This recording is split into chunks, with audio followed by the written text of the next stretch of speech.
کرام اور برادران اسلام، السلام علیکم ورحمۃ اللہ وبرکاتہ۔ قرآن کریم کی یہ آیت کریمہ جو آپ کے سامنے پڑھی گئی ہیں، تعاونوا علی البر والتقوی ولا تعاونوا علی الاثم والعدوان، اللہ تعالیٰ نے اس آیت کریمہ میں فرمایا کہ اپنے بھائی کی مدد کرو نیکی پر اور پرہیزگاری پر، اور مدد نہ کرو اس کے گناہوں پر، یعنی ظلم پر مدد نہ کی جائے، اور اللہ تعالیٰ سے ڈرتا رہے۔ یقیناً اللہ تعالیٰ کا عذاب بڑا سخت ہے۔ میرے بھائیوں، ایک انسان کو دوسرے انسان سے جوڑ دیا ہے کہ انسان، کوئی بھی انسان کتنا ہی عقل مند ہو، کتنا ہی زیادہ ہوشیار ہو، مالدار ہو، مگر اس کو ایک دوسرے کی تعاون کی ضرورت پڑتی ہے اور پڑتی رہتی ہے۔ اپنے آپ کو وہ اکیلا تنہا اپنی ضروریات زندگی کو تنہا حاصل نہیں کر سکتا۔ رسول اللہ صلی اللہ علیہ وسلم نے ارشاد فرمایا، بخاری و مسلم شریف کی حدیث ہے، حضرت انس رضی اللہ تعالیٰ عنہ راوی ہیں کہ رسول اللہ صلی اللہ علیہ وسلم نے ارشاد فرمایا کہ اپنے بھائی کی مدد کرو،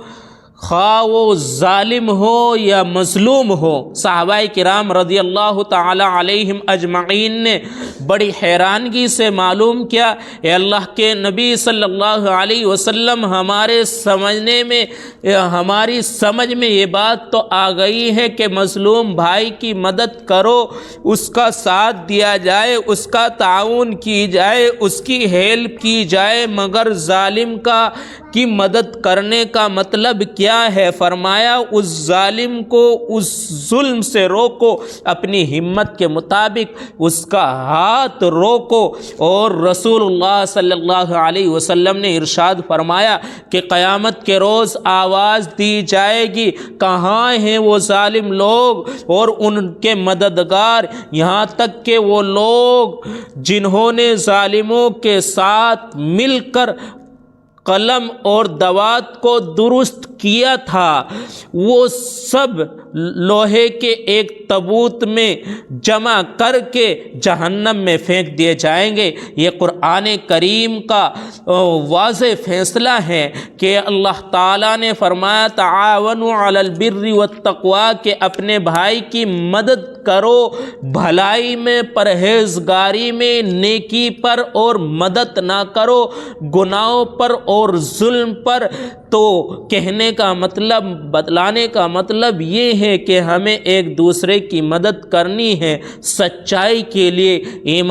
امانت داری کے لیے، دیانت کے لیے۔ اگر کسی کو شہادت اوٹ دینا ہے، یعنی کسی کو منتخب کرنا ہے، کسی لیڈر کو، کسی پارٹی کو مضبوط بنانا ہے، تو یہ بھی ایک تعاون ہو گیا۔ تو اس تعاون کو، شہادت کو دینے سے پہلے اپنے آپ کو سوچے اور سمجھے، کیا یہ ہمارے لیے، ہمارے سماج کے لیے اور مظلوموں کے لیے، بے کسوں کے لیے، بے سہاراؤں کے لیے، انسان کی خدمت کے لیے، عوام کی خدمت کے لیے یہ آواز کو اٹھا سکتا ہے یا نہیں اٹھا سکتا ہے؟ اگر ایسا شخص نمائندہ ہے تو اس کی نمائندگی کرنا، اس کو ووٹ دینا، یہ باعث اجر و ثواب ہے اور موجب ہے، واجب ہے ووٹ دینا۔ اور حضرت مفتی شفیع صاحب رحمۃ اللہ علیہ نے معروف القرآن میں لکھا ہے کہ امتحانات، نمبر، سند، سرٹیفکیٹ اور الیکشن کے ووٹ سب شہادت کے حکم میں داخل ہے۔ اسمبلی اور لوک سبھا وغیرہ کے انتخابات میں ووٹ دینا بھی ایک شہادت ہے، یعنی شہادت دے رہا ہے ووٹ دینے والا کہ یہ بندہ بہتر ہے، اور اگر وہ شخص گناہ کرتا ہے، ظلم کرتا ہے، تو اس کی ہیلپ جنہوں نے کی ہے تو اس کا گناہ اس کو تو ہوگا، لیکن جنہوں نے اس کا ووٹ دیا ہے، اس کی ہیلپ کی ہے، اس کو بھی اس کا گناہ ہوتا رہے گا۔ میرے بھائیوں، SIR ووٹر لسٹ جو اس وقت میں چلی ہوئی ہے اور ہم سب کی ذمہ داری بنتی ہے کہ اس پر غفلت بالکل نہ برتے، لاپرواہی بالکل نہ برتے، اپنے کارروائی کو مکمل کرائے۔ اس میں سب سے پہلا یہ ہے کہ جس کی پیدائش 1987 عیسوی سے پہلے کی ہے اور 2003 کی ووٹر لسٹ میں نام ہے، ان کو کوئی کاغذ دکھانے کی ضرورت نہیں ہے۔ اور نمبر 2 ہے کہ جن کی پیدائش 1987 عیسوی سے پہلے کی ہے اور 2003 کی ووٹر لسٹ میں نام نہیں ہے، ان کو اپنی شہریت ثابت کرنے کے لیے تاریخ پیدائش یا پیدائش کی جگہ کا کوئی ایک کاغذ دکھانا ہوگا، اور وہ کل 11 کاغذ ہے، یعنی آدھار کارڈ میں اس میں شامل ہے، راشن کارڈ بھی ہے، پاسپورٹ بھی ہے اور پہچان پتر وغیرہ، یہ تمام کے تمام 11 کاغذ ہے۔ اپنی ان کارروائی اگر مکمل ہو چکی ہے تو سبحان اللہ، اگر نہیں مکمل ہوئی ہے تو کسی دانشور کو ساتھ لے کر، کسی عقل مند اور پڑھے لکھے کو ساتھ لے کر اپنے ووٹ کو بنوائے اور اس میں بالکل لاپرواہی نہ کرے۔ تیسری یہ کہ جن کی پیدائش 1987 عیسوی کے بعد 2004 کے پہلے کی ہوئی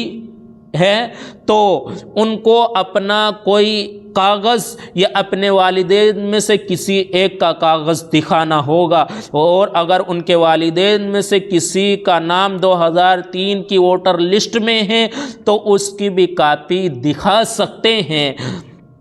تو میرے بھائیوں، یہ چند باتیں آپ کو بتلائی ہیں، آپ کی اور میرے مستقبل کی کامیابی کے لیے اس میں بیدار ہونے کی ضرورت ہے، اور علماء کرام کو، عوام کو، خاص کو، ہر ایک کو اس میں بیدار ہو کر اپنے کاغذات کو، اپنے ووٹر لسٹ کی فہرست کو چیک کرائے کہ ہمارا ووٹ بنا ہے یا نہیں بنا ہے، اور اگر ہمارا